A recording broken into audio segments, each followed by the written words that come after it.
வீரத்தை அதிகப்படுத்தணும், வீரம் ஏற்படணும், தைரியம் ஏற்படணும் அப்படின்னா அதற்கு ஒரு உடற்பயிற்சி இருக்குது. ஒரே ஒரு உடற்பயிற்சி தான். அந்த உடற்பயிற்சி பண்ணிட்டீங்கன்னாக்கா வீரம் வந்து அதிகரிக்கும். அது வேறு ஒன்றும் இல்லை, வந்து ஓட்டப்பயிற்சி தான். நீங்கள் ஓடினீங்கன்னா வந்து உங்களுக்கு வீரம் அதிகரிக்கும். எப்படின்னாக்கா வந்து இதயம் வந்து உறுதியாகும், இதயம் வந்து நிறைய துடிக்கும். இதயத்தை எளிதாக துடிக்க வைப்பதற்கான ஒரு பயிற்சி தான் வந்து இந்த ஓட்டப்பயிற்சி. ஓட்டப்பயிற்சியின் போது இதயம் வந்து நல்லா படபடன்னு துடிக்கும், ரத்த ஓட்டம் நல்லா போகும், உடம்பு முழுக்க போகும், ரத்த ஓட்டம் நல்லா உடம்பு முழுக்க போகும், இதயம் வந்து ஆரோக்கியமாகும், இதயம் வந்து உறுதியாக இருக்கும். இதயம் உறுதியாக இருந்தால் தான் உங்களுக்கு வீரமும் தைரியம் துணிச்சல் எல்லாமே வரும். அதனால் வந்து சிலர் வந்து ரொம்ப வீக்காக இருப்பாங்க, ரொம்ப சில நியூஸ் எல்லாம் சொல்ல மாட்டாங்க, அதிர்ச்சிகரமான நியூஸை வந்து இதயம் பலவீனமானவங்களுக்கு சொல்ல மாட்டாங்க. அப்போ இதயம் உறுதியாக இருந்தால் தான் உங்களுக்கு தைரியமே வரும். அப்போ இதயம் பலவீனமாக இருந்துச்சுன்னா அவர்கள் வந்து வீரம் இல்லாமலும் ஒரு அதிர்ச்சியான சம்பவத்தை பார்க்குறதுக்கோ கேட்குறதுக்கோ, ஒரு விஷயத்தை பற்றி அதிர்ச்சியான விஷயத்தை கேட்குறதுக்கோ அவங்களுக்கு மனசில் வந்து தைரியம் இருக்காது. அதனால் வந்து ஒரு இதயம் வந்து உறுதியாக இருந்தால் உங்களுக்கு வீரம் அதிகரிக்கும், இதயம் வந்து ஆரோக்கியமாக இருந்தால் உங்களுக்கு வீரம் அதிகரிக்கும், துணிச்சல் தைரியம் எல்லாமே அதிகரிக்கும். அப்போ அதுக்கு என்ன பண்ணணும்? இதயத்தோட ஆரோக்கியத்தை அதிகப்படுத்தணும், இதயத்தோட உறுதியை அதிகப்படுத்தணும். அப்போ உங்களுக்கு வீரம் அதிகரிச்சிடும். இதயத்தோட உறுதியையும் இதயத்தோட ஆரோக்கியத்தை அதிகப்படுத்தினாக்காக உங்களுக்கு வந்து வீரமும் துணிச்சலும் அதிகமாகிடும். அப்போ இதயத்துக்கு ஒரு பயிற்சி கொடுக்கணும். இதயத்துக்கு என்ன பயிற்சி கொடுப்பீங்க? நல்லா துடிக்கிறது தான் அதோட பயிற்சி. அதாவது அது கஷ்டப்பட்டு துடிக்கிறத விட நீங்கள் ஓடினீங்கன்னா அது நல்லா படபடன்னு துடிக்க ஆரம்பிச்சிடும். இல்லைன்னா அந்த இதயம் வந்து என்னால் முடியலைங்கிற மாதிரி ஸ்லோவாக துடிச்சிக்கிட்டு இருக்கோம். நீங்கள் வந்து ஒரு 2 கிலோமீட்டர் காலையில் 2 கிலோமீட்டர் சாயந்தரம் ஒரு 2 கிலோமீட்டர் ஓடுங்க, அது நல்லா படபடன்னு துடிக்க ஆரம்பிச்சிடும், வேகமாக துடிக்க ஆரம்பித்து அப்புறம் உடம்பு ஃபுல்லாக ரத்த ஓட்டம் நல்லா போகும், இதயம் வந்து ஆரோக்கியமாக இருக்கும், இதயம் சுறுசுறுப்பாக இருக்கும், இதயம் உறுதியாக இருக்கும். அப்போ உங்களுக்கு தைரியம் தானாக வந்துடும்.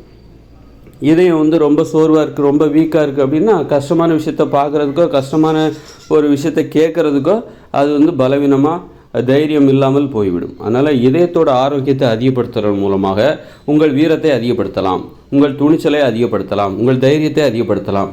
அதனால் இதயத்தோட உறுதியை அதிகப்படுத்துவதற்காக மிகச்சிறந்த ஒரே ஒரு பயிற்சி வேறு ஒன்றுமே கிடையாது, ஓட்டப்பயிற்சி தான்.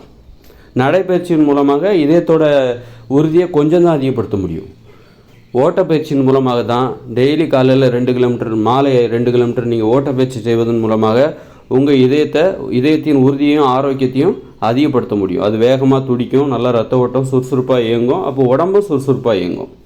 அப்போ இதயம் உறுதி அதிகரிக்கும் போது உங்களுக்கு தைரியம் தானாக வந்துடும். அதனால் வந்து பேசுவதற்கு வீரம் தேவை. வீரம் இருந்தால் தான் நல்லா பேச முடியும். நல்ல விஷயங்களை பேசணுன்னா வீரம் தேவை. நமக்கு எதுக்கு வம்பு, எதுக்குப்பா தேவையில்லாத விஷயத்தில் நம்மலாம் பேசிட்டு எதுக்கு பிரச்சனை நாளைக்கு வந்தால் நம்ம என்ன பண்ணுறது அப்படின்னு சொல்லிட்டு நிறைய பேர் வந்து சில முக்கியமான விஷயங்களை பேசவே மாட்டாங்க. இந்த சமூகத்தில் நடக்கிற அநியாயங்களை பற்றி பேசவே மாட்டாங்க, பயந்துருவாங்க. அப்போ பேசுவதற்கு வீரம் தேவை. அப்போ பேசுவதற்கு வீரம் தேவை என்றால் அந்த வீரத்தை நாம் எங்கிருந்து பெற வேண்டும்? இதய ஆரோக்கியத்திலிருந்து தான் பெற முடியும்.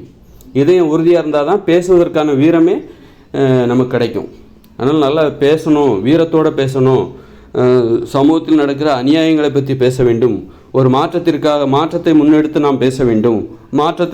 ஒரு மாற்றத்தை நோக்கமாக கொண்டு, ஒரு நல்ல ஒரு மாற்றத்தை நோக்கமாக கொண்டு இந்த மக்களின் நலனை அடிப்படையாக கொண்டு நாம் பேச வேண்டும் என்றால் அந்த பேச்சில் வீரம் இருக்க வேண்டும்.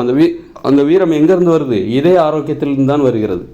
இதயத்தை ஆரோக்கியமாக வச்சுக்கணும், இதயத்தை உறுதியாக வச்சுக்கணும். அப்போ தான் துணிவு, தைரியம், துணிச்சல், வீரம் எல்லாமே வரும். அப்போ அந்த வீரம் அதை பெறுவதற்கான ஒரு உடற்பயிற்சி தான் ஓட்டப்பயிற்சி.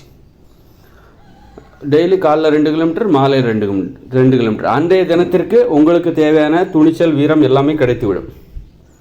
தினம் நீங்கள் தூங்கும்போது கொஞ்சம் தைரியம் குறைவாக தான் இருக்கும். அப்போ நீங்கள் அந்த தைரியம் தினம் உங்களுக்கு வந்து எப்படி சாப்பாடு, ஆற்றல் தேவை, அது மாதிரி தான் வந்து தினம் நீங்கள் வாழ்வதற்கு வீரம் தேவை. தினம் நீங்கள் வந்து இந்த வாழ்க்கையில் நீங்கள் சந்திக்கிற பிரச்சனைகளை பற்றி பேசுவதற்கு வீரம் தேவை. உங்கள் பேச்சில் வீரம் நிறைந்திருக்க வேண்டும். அப்படின்னா அந்த வீரத்தை பெறுவதற்கு ஒரு பயிற்சி செய்யணும். சும்மா வீரங்கிறது தானாக வராது, மரபு வழியாக வராது. நீங்கள் ஆண்ட பரம்பரை, நீங்கள் எங்கள் முன்னோர்கள் வந்து ஆண்டவர்கள், இந்த நிலத்தை ஆண்டவர்கள், அதனால் அந்த வீரம் மரபு வழியாக வந்துரும்னு நினைக்காதீங்க. நீங்கள் வந்து டெய்லி அந்த வீரத்தை உருவாக்க வேண்டுமென்றால் உடற்பயிற்சி செய்ய வேண்டும். அப்போ உடற்பயிற்சி, அதில் முக்கியமான உடற்பயிற்சி ஓட்டப்பயிற்சி செஞ்சால் அன்றைய தினத்திற்கு உங்களுக்கு தேவையான வீரம் வந்துவிடும். நீங்கள் உடற்பயிற்சி செய்யலையா, அன்றைக்கி உங்களுக்கு வீரம் இல்லை. உடற்பயிற்சி செஞ்சால் தான் உங்களுக்கு, சாப்பிட்டா தான் உங்களுக்கு ஆற்றல். அது மாதிரி ஓட்டப்பயிற்சி செஞ்சால்தான் உங்களுக்கு வந்து வீரம் என்பது கிடைக்கும். அதனால் வீரம்ங்கிறது இதய ஆரோக்கியத்திலிருந்து தான் பிறக்கிறது. இதயத்திலிருந்து தான் வீரம் பிறக்கிறது. வீரம் பிறக்கின்ற இடம் எது? இதயம். அதனால் வந்து தினந்தோறும் 2 கிலோமீட்டர், காலையில் 2 கிலோமீட்டர், மாலையில் 2 கிலோமீட்டர். அப்போ அந்த இதயத்துக்கு தேவையான ஆரோக்கியம் கிடச்சிரும். அப்போ வீரமும் வந்து உங்களுக்கு கிடச்சிரும். தினந்தோறும் உங்களுக்கு தேவையான வீரமும் கிடச்சிரும், துணிச்சல், தைரியம் எல்லாமே கிடச்சிரும். பொதுவாக நோயாளிகள்லாம் பார்த்திங்கன்னா அந்த சுகர் பேஷண்ட்டு இல்லை ஆஸ்மா பேஷண்ட்டு இது மாதிரி நோயாளிகள் வந்து நடைப்பயிற்சி செய்வாங்க. காரணம் என்னென்னா நோயாளிகளுக்கு வந்து மரண பயம் ஜாஸ்தியாக இருக்கும். அந்த நோயின் வந்துச்சுனாலே மரண பயம் அளவுக்கு அதிகமாக போயிடும். எல்லாத்துக்கும் மரணத்தை பற்றின பயம் இருக்க தான் செய்யும். மற்றவங்களுக்கு ஆரோக்கியமாக இருக்கிறவங்களுக்கு இயல்பாக இருக்கும். இந்த நோய் வந்துருச்சுன்னா அளவுக்கு அதிகமாக போயிடும் அந்த மரண பயம் என்பது. அதனால் அவர்களுக்கு இந்த நடைப்பயிற்சி வந்து நோய் வந்துருச்சுனாலே நிறைய பேர் பார்த்திங்கன்னா வந்து நடைப்பயிற்சி செய்ய ஆரம்பிச்சிருவாங்க. உடற்பயிற்சி ஏதாவது ஒரு யோகாசனமோ ஏதோ நடைப்பயிற்சி அவங்க செய்ய ஆரம்பிச்சிருவாங்க. காரணம் என்னென்னா நடைப்பயிற்சி செய்யும்போது இதயம் நல்லா துடிக்குது. அப்போ வந்து அவங்களுக்கு தைரியம் வரும். நடைப்பயிற்சி செஞ்சால் தான் அவங்களுக்கு தைரியமே வரும். ரொம்ப பயந்து போயிருப்பாங்க. அவங்க மரணத்தை பார்த்து ரொம்ப பயந்து போயிருப்பாங்க. அந்த பயத்தை போக்குறதுக்காக தான் அவங்க நடைப்பயிற்சி செய்கிறாங்க. நடைப்பயிற்சி செஞ்சால் கொஞ்சம் தைரியமாக இருப்பாங்க. தைரியமாக இருந்தால் அவங்களுக்கு அந்த நோயோட பாதிப்பு ரொம்ப குறைவும் கட்டுப்பாட்டுக்குள்ளே வரும். அதனால் வந்து நோயோட விளைவு என்ன தெரியுமா? அது நம்மளை வந்து ஒரு பயத்தில் தள்ளுது, ஒரு மரண பயத்துக்குள்ளே தள்ளிடுது, அந்த குழிக்குள்ளே தள்ளிடுது நோய்ங்கிறது. அதனால தான் வந்து நோய் வந்துடக்கூடாது. நோய் வந்துச்சுன்னா நம்ம அந்த பயத்துக்குள்ளே, மரண பயத்துள்ள தைரியத்தை இழந்துருவோம், பலவீனமானவர்களாகிடும். இதயம் ரொம்ப பலவீனமாக பயந்து போய் அந்த பயந்தாங்கொழித்தனமாக மாறிடும், கோழையாக மாறிவிடுவோம். நோய் வந்துச்சுன்னா கோழையாக மாறிவிடுவோம். அதனால தான் வந்து அவங்க தினமும் உடற்பயிற்சி செஞ்சு தினமும் தைரியமாக இருப்பதற்காக உடற்பயிற்சி செய்கிறார்கள், நடைப்பயிற்சி செய்கிறார்கள். அதனால் சுகர் பேஷண்ட்லாம் உள்ளவங்க வந்து ஏதாவது நோய்வாய்ப்பட்டவர்கள் வேறு எந்த ஒரு நோயாக இருந்தாலும் சரி ஓட்டப்பயிற்சி பண்ணணும். ஓட்டப்பயிற்சி செஞ்சாக்கா தினமும் காலை மாலை 2 வேளை ஓட்டப்பயிற்சி செஞ்சால் அவங்களுக்கு அந்த பயங்கிறது வராது, தைரியமாக இருக்க முடியும். அதனால் ஆரோக்கியமாக இருக்கிறவங்களுக்கு இது பொருந்தும், நோயாளிகளுக்கு இது பொருந்தும். ஆரோக்கியமாக இருக்கிறவர்களும் இந்த மாதிரி ஓட்டப்பயிற்சி செய்யணும். செய்யலைன்னா பிற்பாடு அவங்களுக்கு வந்து அந்த அவங்களுக்கு இருக்கிற இயற்கையிலே இருக்கிற அந்த தைரியத்தை இழந்து அப்புறம் வந்து கோழையாக மாறி விடுவார்கள், நோய் வந்துவிடும். அதன் அறிகுறி தான் நோய். இப்போ 2040 தற்போதுள்ள இயந்திர அறிவியல் உலகம் செயலிழந்து அழிய தொடங்கிவிடும். அதன் பிறகு 2040 இயற்கையோடு இணைந்த மனித வாழ்க்கை வரும். அங்கே வந்து மின்சாரம் கிடையாது, தொழிற்சாலை கிடையாது, வாகனங்கள் கிடையாது. மக்கள் எங்கே போனாலும் நடந்து தான் போவாங்க, வேகமாக போனால் ஓடி போவாங்க. அதனால் வந்து ஓட்டமும் நடையுமான ஒரு வாழ்க்கையை வாழ போகிறாங்க மக்கள். அதனால் வந்து ஒரு விலங்குகளை, குதிரையை கூட ஒரு இடத்துலேருந்து இன்னொரு இடத்துக்கு போகிறதுக்காக பயன்படுத்த மாட்டாங்க. குதிரையோ கழுதையோ எருமையோ ஒரு இடத்துலேருந்து இன்னொரு இடத்துக்கு போகிறதுக்காக பயன்படுத்த மாட்டாங்க. அவங்க எங்கே போனாலும் நடந்து தான் போவாங்க, அல்லது வேகமாக போகணுன்னா ஓடி போவாங்க. அப்புறம் உடல் உழைப்பை அடிப்படையாக கொண்ட உலகத்தில் உள்ள எல்லாருமே விவசாய தொழில் தான் பண்ண போகிறாங்க.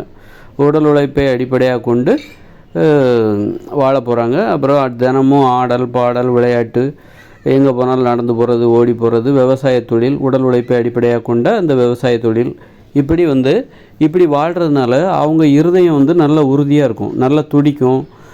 உடல் உழைப்பு என்பது தினசரி கிட்டத்தட்ட சொல்லப்போனால் காலைல 6 மணிலேருந்து மாலை 6 மணி வரைக்கும், இடையில ஒரு 2 மணி நேரம் தூங்குறாங்கன்னு வச்சுக்கோங்க. மொத்தம் 10 மணி நேரம் அவங்க இயங்கி கொண்டே இருக்கிறார்கள். அதாவது ஒரு இடத்துலேருந்து இன்னொரு இடத்துக்கு அப்போ உட்கார்ந்தாலும் ஒரு இயக்கத்திலே இருக்காங்க. உட்காந்து பேசுவாங்க, எல்லாம் செய்வாங்க, உட்காருவாங்க, பேசுவாங்க, மத்தியானம் ஒரு 2 மணி நேரம் படுத்து தூங்க கூட செய்வாங்க. ஆனால் உடல் உழைப்பிலே இருக்காங்க பாருங்கள். 10 மணி நேரம் அவங்க உடல் இயங்கி கொண்டே இருக்கிறது தினசரி. காலையில் 6 மணிலேருந்து மாலை 6 மணி வரைக்கும், மதியம் 2 மணி நேரம் தூங்கிடுவாங்க அப்படின்னு வச்சுக்கோங்க. இப்படி உடல் இயங்கி கொண்டே இருக்கிறது. ஆக உடல் உழைப்பை அடிப்படையாக கொண்டு அவங்க அந்த வாழ்க்கையை அவங்க வாழ்கிறதுனால அவருடைய இருதயம் வந்து நல்லா துடிக்கும், இருதயம் வந்து சோர்ந்து இருக்காது. நம்ம உடல் உழைப்பு இல்லாமல் சும்மா ஒரு சேரில் உட்காந்துட்டு வேலை பார்க்குறது, அல்லது உட்கார்ந்த இடத்துல உட்காந்து வேலை பார்க்குறது, அதனால் இருதயங்கிறது துடிக்கிறது கிடையாது. நம்ம என்ன தான் கஷ்டப்பட்டு வேலை பார்த்தாலும் இருதயங்கிறது ரொம்ப அபூர்வமாக நல்லா துடிக்கிறது, வந்து நல்ல படபடன்னு துடிக்கிறது. அதன் மூலம் உடம்புக்கு நல்ல ரத்த ஓட்டம் போகிறது. அதன் மூலம் இருதயம் ஆரோக்கியமாக இருப்பது. அதன் மூலம் இருதயம் ஆரோக்கியமாகவும் உறுதியாகவும் இருந்தால் தான் ஒருத்தர் தைரியமாகவும் துணிச்சலாகவும் இருக்க முடியும். இருதயம் பலவீனமாகிடுச்சு அப்படின்னா அதற்கு எந்த வேலையுமே இல்லை, படபடன்னு துடிக்கிற அந்த அனுபவமே ஒரு இருதயத்துக்கே கிடைக்கல அப்படின்னா அது வந்து ரொம்ப அவங்க அந்த மாதிரி ஒரு இருதயத்துக்கு சொந்தக்காரங்க என்னவாகிடுவாங்கனாக்கா ஒரு பயந்தவங்களாகிடுவாங்க, தைரியம் குறைஞ்சவங்களாகிடுவாங்க, துணிவை இழந்தவர்களாகிவிடுவார்கள், கோழைகளாக மாறிவிடுவார்கள். அதனால் வந்து ஒரு இருதயம் உறுதியாக இருந்தால் தான் நல்ல ஒருத்தர் வீரமாகவும் தைரியமாகவும் துணிச்சலாகவும் இருக்க முடியும். அந்த வகையில் வந்து 2040க்கு பிறகு வரப்போகிற இயற்கையோடு இணைந்த மனித வாழ்க்கையில் அங்குள்ள மக்கள் அனைவரும் உடல் உழைப்பை அடிப்படையாக கொண்டு தினமும் 10 மணி நேரம் இயங்கி கொண்டிருப்பார்கள். ஓடல், ஓட்டம், நடை, ஓட்டம், அப்புறம் விளையாட்டு, ஆடல், பாடல் அப்படின்னு சொல்லிட்டு உழைப்பு, விவசாய நிலத்தில் உழைப்பு, இப்படி அவர்கள் வந்து ஒரு மகிழ்ச்சியான ஒரு உடல் உழைப்பை அடிப்படையாக கொண்டு, அதனால் அவங்களுடைய இருதயம் வந்து தினசரி நல்லா துடிப்பதற்கான, நல்லா சுறுசுறுப்பாக துடிப்பதற்கான ஒரு வாழ்க்கை முறை இந்த உலகத்தில் உள்ள அத்தனை பேருக்கும் கிடைக்க போகுது. அப்படி இருக்கும்போது அவர்கள் அனைவரும் வீரம் மிகுந்தவர்களாக இருப்பார்கள். அதே நேரத்தில் அவர்கள் மென்மையான ஒரு வீரம் அவர்களிடம் இருக்கும். ஒரு வன்முறை அடிப்படையாக கொண்ட வீரம் என்பது அவர்களிடத்தில் இருக்காது. அவர்கள் ஏன்னா உணவு கட்டுப்பாடு உடையவர்கள், மனித உயிர்கள் உண்பதற்கு இயற்கையால் அனுமதிக்கப்பட்ட உணவுகளை தான் சாப்பிடுவாங்க. தானியங்களை சாப்பிட மாட்டாங்க, மாமிசத்தை சாப்பிட மாட்டாங்க, முட்டைகளை சாப்பிட மாட்டாங்க. இவங்கெல்லாம் யாருன்னா இனிமே பிறக்கிற குழந்தைகள் அப்படி தான் இருப்பாங்க.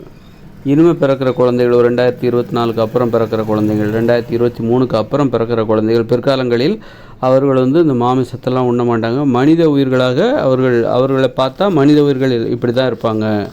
அந்த மாதிரி அவர்களுடைய செயல்பாடு இருக்கும். மகிழ்ச்சியாக வாழ்வதற்காகவே அவர்கள் வந்து அதையே இலக்காக கொண்டு பிறந்தவர்கள். அந்த வகையில் அவர்கள் வந்து அவர்கள் தான் வந்து எதிர்காலத்தில் அந்த இயற்கையோடு இணைந்த மனித வாழ்க்கையில் வாழப்போகிறார்கள். அவர்கள் உடல் உழைப்பை அடிப்படையாக கொண்டு அவர்கள் வாழப்போகிறார்கள். அதனால் அவர்களுக்கு இருதயம்லாம் நல்லா படபடன்னு துடிக்கும். இருதயத்துக்கு ஒரு சோம்பேறித்தனங்கிறதே வராது, நல்ல ரத்த ஓட்டம் எல்லாம் போகும். அதனால் அவர்கள் வீரமாகவும் துணிச்சல் மிகுந்தவர்களாகவும் இருப்பார்கள் என்பது. அந்த வீரம் என்பது என்னென்னா ஒரு ஆக்கப்பூர்வமான ஒரு வீரம், ஒரு மென்மையான வீரமாக அது இருக்கும். பிறருக்கு இடையூறு செய்யாத வீரமாக அது இருக்கும். அவர்களிடத்தில் வீரம் என்பது பிறருக்கு இடையூறு செய்யாது. அவர்களிடத்தில் உள்ள வீரம் என்பது பிறருக்கு இடையூறு செய்யாது, பிறருக்கு எந்த வகையிலையும் துன்பத்தை தராது. அந்த மாதிரி ஒரு ஆக்கப்பூர்வமான வீரம், ஒரு மென்மையான வீரம், அதுதான் பிறரை அந்த மாதிரி எதிர்காலத்தில் அப்படிப்பட்ட ஒரு வீரம். அது காரணம் என்னன்னா அவருடைய இருதயம் உறுதியாகவும் ஆரோக்கியமாகவும் இருக்கிறது. அதுதான் காரணமாக இருக்கும் கண்டிப்பாக.